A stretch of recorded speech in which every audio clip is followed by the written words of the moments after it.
So hello and welcome to this week's video here on the Restosire Classic Car Restoration YouTube channel. And first of all, apologies for the rattly garage door, but we're in the middle of a bit of a storm here in Northern Ireland. So as I'm sure you've gathered from the thumbnail in this video and the title, we're back at the Land Rover, my 1976 Land Rover Series 3 88-inch diesel. And as also you can probably guess from the big empty hole down here, we're back at the back axle, which at this period of time is off the car. In the last video, I took you through step by step of removing the axle and leaf springs on block, as I am planning to completely rebuild the rear suspension on the Land Rover, but I'm also going to go through the back axle, change a few things, paint it up. I'm also going to fix some leaks, change the gaskets, and give everything a bit of a check over before I put it all back on again. So without any further ado, let's have another look at the axle and then get stuck into doing some work.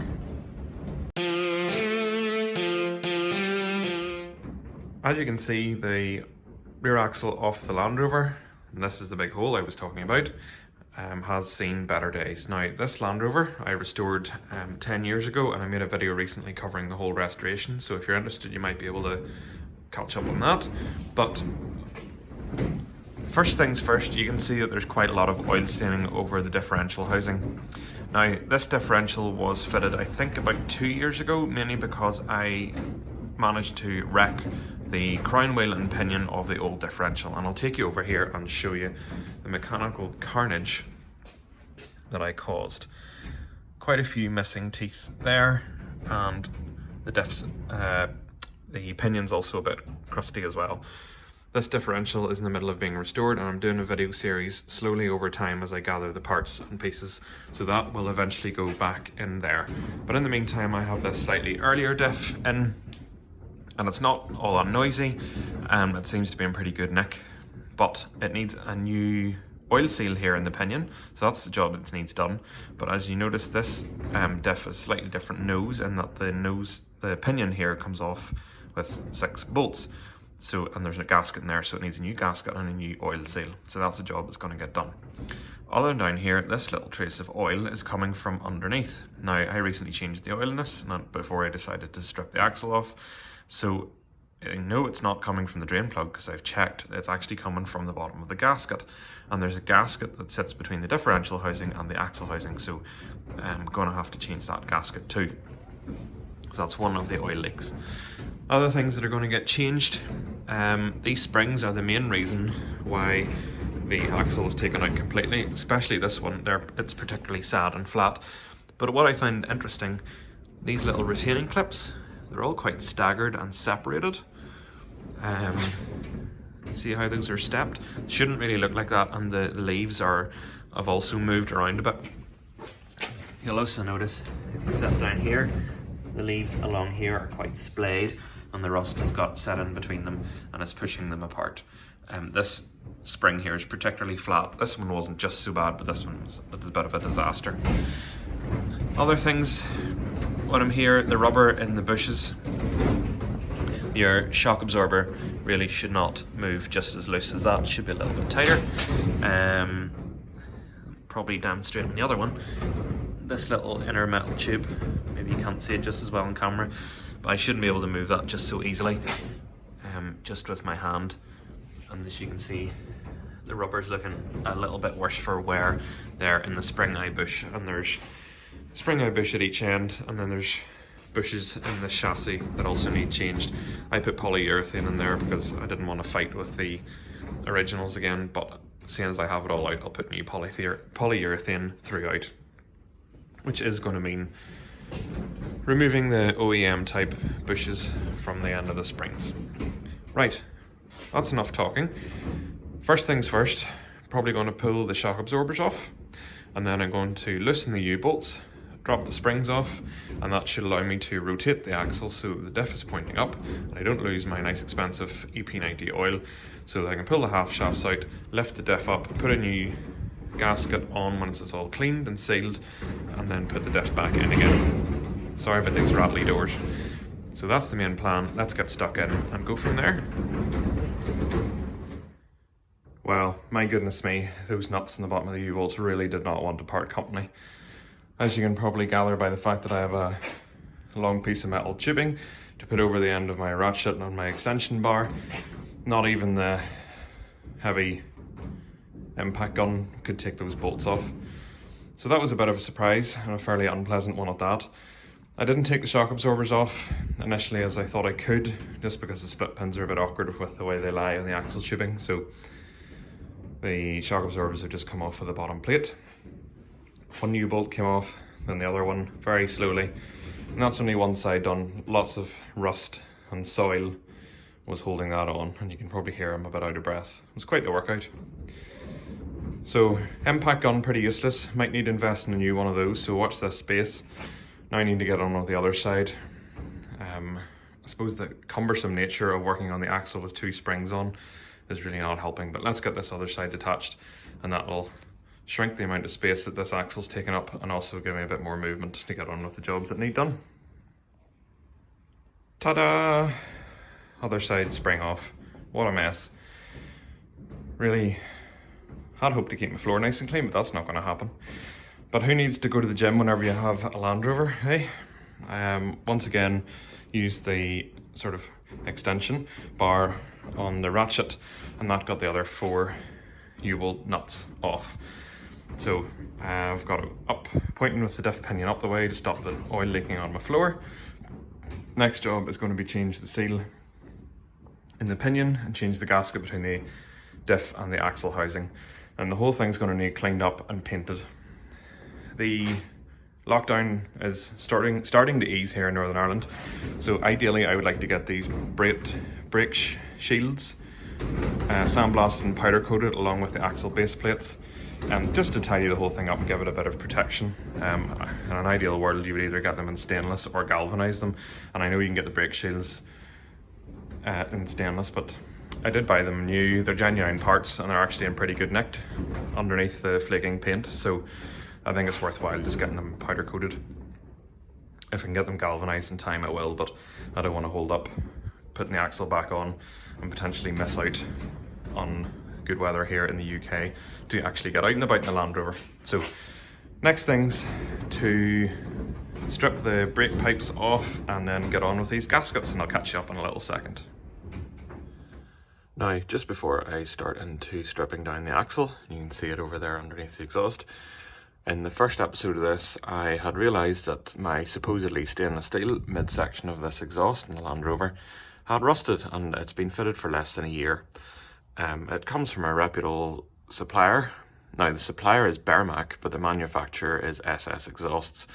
So I wrote an email to Bermac explaining the situation, and Bermac then wrote to SS Exhausts, who supposedly give you a lifetime guarantee, but the SS Exhausts themselves refused to supply a replacement. But Bermac, being the solid folk that they are, have themselves supplied a nice new stainless steel exhaust. They covered the postage and didn't seek a return. All they wanted was photographs of this, so top marks to Bermac for very swift resolution of this query. So when I'm underneath the Land Rover here doing the axle and I have a bit more space, I might as well get on with changing that exhaust section as well. So top marks to Bermac. They've always stood by me well in the supplier of parts, but less so for SS Exhausts. Their service and guarantee doesn't seem to be just as robust as it would initially appear. So definitely would recommend Bermac for future. Now, back to the axle. Okay, back at the axle, and I've made some progress in cleaning off the housing. Slight change of plan as to how I'm going to approach this. Whenever I got this second-hand differential, I never bothered cleaning the outside of it and just plunked it into the axle purely to get the Land Rover back on the road. As a result, it's caked in the now traditional combination of oil, usually EP90, and whatever dirt is thrown up off the road, and the two like to cook onto that nice warm differential. So it's taken quite a bit of effort to get that all cleaned off with a combination of wire brushes, the rotary wire brush on my drill, bit of WD-40 first of all to loosen the dirt, which I then made a mess of the garage floor, as you can see, and that's why the oil drip pans under there, and using then white spirit to clean up the housing. and degrease it a little bit. So that's going to take a couple of goes over to make sure it's completely degreased prior to paint. And I made a mess of the floor, so that's going to need remedied, but that's not my main concern right now. Also taking the brake pipes off both of the wheel cylinders. Lovely little leak over there, and the brake pipe, you can just see it sitting in there. Just took it off as one piece. I'll deal with that in a little second. Otherwise, bit of wire brushing. Most of the paint that I put on 10 years ago has now disappeared. So now that all the dirt is off the outside of the housing, I can safely pull the differential up after the half shafts have been removed, obviously, to get that gasket changed, because otherwise I was going to be doing it on a load of muck, was going to be sitting waiting to fall down into the diff pan on my nice new oil that I've put in there. So that was why that was done in that order. If anyone has any parts reference numbers for this gasket that lives in here, it nearly looks like a piece of brass, which is new to me, and I'll put a seal in here and replace this gasket and maybe get some more pleasant looking bolts. Otherwise though, this housing is quite corroded, especially up there, so unless it's worthwhile replacing the housing, but I'll maybe price it up and see, just to make sure the job is done properly. Certainly looks a whole lot better. There is some bits of oil and muck trapped in around the bolts, but I'll get them out with time. Okay, so let's get the rest of the axle cleaned up, get the half shafts pulled out, get that diff gasket changed, and then start thinking about a bit of paint. So before I go any further, Postman brought some exciting items in the post today. I suppose that's all depends on what you call exciting, but lots of Bearmac products, especially after how well they treated me with that exhaust. Big fan of Bearmac, and I do highly rate their parts, always have done, but glad to get them, glad to recommend them after the way they've treated me. So what we have here are some new shackle bolts. The originals, well, not the originals, the ones I took off were a little bit rusty, and the nylock bolts got pretty mangled when they were coming off. So new shackle bolts, enough to do the back end there. Would be nice to get those in stainless steel, but unfortunately I don't think they're made, and there's probably something to do with tensile strengths and all, but I'm not a metallurgist, so I just have to go with the original. Plenty of copper grease will be going on those to make sure if I ever have to take them apart in the future that they're easily sorted. Next up, bushes. Now, I ordered the full set of chassis and shackle bushes for an 88-inch series Land Rover. These are the front ones, so they'll be kept until I'm coming around to do the front, but these are the bushes, and I quite like the fact that these are black, so they're a little bit more subtle than the orange ones that are there.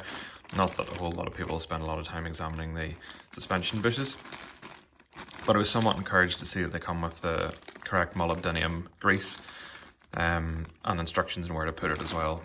So that's good. They were significantly cheaper than other named brands, so there's enough there to do the whole vehicle. Which does mean I'm going to have to press out those original bushes, as I said, so I have to work that out, and I'll make a video or include it in this video once I have that done. So other things I've ordered are new U-bolts. They'll be coming too. Unfortunately couldn't get those in stainless either, and I have a little idea of painting those shock absorbers possibly in red, which might be more like the original Unipart ones, but just an idea. I have some red Hammerite left over, so might as well tidy the whole lot up.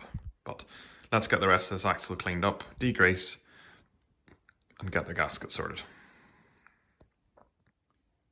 And there we have it. One completely wire brushed down axle casing and differential, and it's now also being gone over with some of my white spirit, and that should hopefully have degreased it all. It'd probably be worthwhile going over it again with a clean cloth just before painting, but that'll certainly have taken the worst of it off. Now, before the end of this video, I had hoped to pull the diff, also, well, the half shafts before, then pull the diff, put a new gasket in and put the diff back in again. But unfortunately, although I have ordered and I've received a differential gasket, I don't have any gasket sealant, which I think is probably the reason why it's leaking in the first place. So wouldn't be particularly clever to go ahead and replace this until I had all the bits I needed. Also have ordered a seal for the differential pinion. Also another Bermac item. You can see a bit of a theme here. So that's going to be easy enough. Just going to pop this nut off here, which as far as I can remember is the same size as the wheel nut. So that comes off. It's done up quite tight to I think about 120 newtons. It pops off. You pull out the flange and then you change the seal and pop that back in again. Might even treat it to a new flange. Everybody loves that word, flange. Might even treat it to a new flange while I'm there, just so there's a clean machine face for a new seal, and then I know it will be oil tight. Otherwise here, I'm going to take the breather off, give it a bit of a clean. If anyone can point me in the direction, there's lots of crud and build up in those little sort of spring brackets. I'd love someone to tell me whether those should be solid or they should be sort of light visible all the way through. That would be really helpful. Other than that, probably going to have to pull the drums off, give it all a clean check in there as well. And then it's time for a coat of paint. Another thing I've ordered, sorry, lots of eBay purchasing going on in the background. Those little shields for the brake pipes, I've ordered them in stainless. My thinking being, I'm here now, I don't want to be here and back anytime soon, so my stainless steel fascination continues, and I'm going to put some of those in with some stainless steel P-clips to hold on to the brake pipes as well. So not a huge amount of progress in this video admittedly, but definitely one step further to getting this back on the road. And also a shout out to the subscriber commenter who has pointed me in the direction of the leak. Rather than it being from the tank itself, it's most likely from the filler pipe, and that reminds me that it happened about 5 or 6 years ago. So worthwhile checking that out. It's a horrible job. And so there you have it. This has been part 2 of the rebuild of the rear suspension here on the 1976 Land Rover Series 3 88-inch diesel. Admittedly, it's mostly been a lot of strip down, prep, preparing for paint and buying parts and ordering and make sure that all the right bits and pieces that have arrived so far, but it's progress nonetheless. I'm hoping this isn't going to be a huge series. There's no need for it to be. Once I have gaskets and seals into this and a bit of paint on, it'll be put on again quite quickly. I hope you've enjoyed this episode, and hopefully you'll find it useful, certainly as a part of a whole mini-series. And I know that the Land Rover videos continue to be very popular here on the channel. On a side note, I want to thank you all very much for subscribing and watching the videos. This week I passed 2,000 subscribers here on the channel, which is a massive milestone, given that I only passed 1,000 subscribers in December at the end of 2019 there. So thank you very much. I really appreciate your support. If you'd like to continue to support me or you don't already, please hit the subscribe button down below, give my video a thumbs up and a like, and fire me a comment. I reply to all my comments, positive and negative. I'm happy for any feedback or suggestions, anything, questions even. I like to help other people out if and where I can. So once again, thanks very much for watching, and I'll catch you again next week. Cheerio!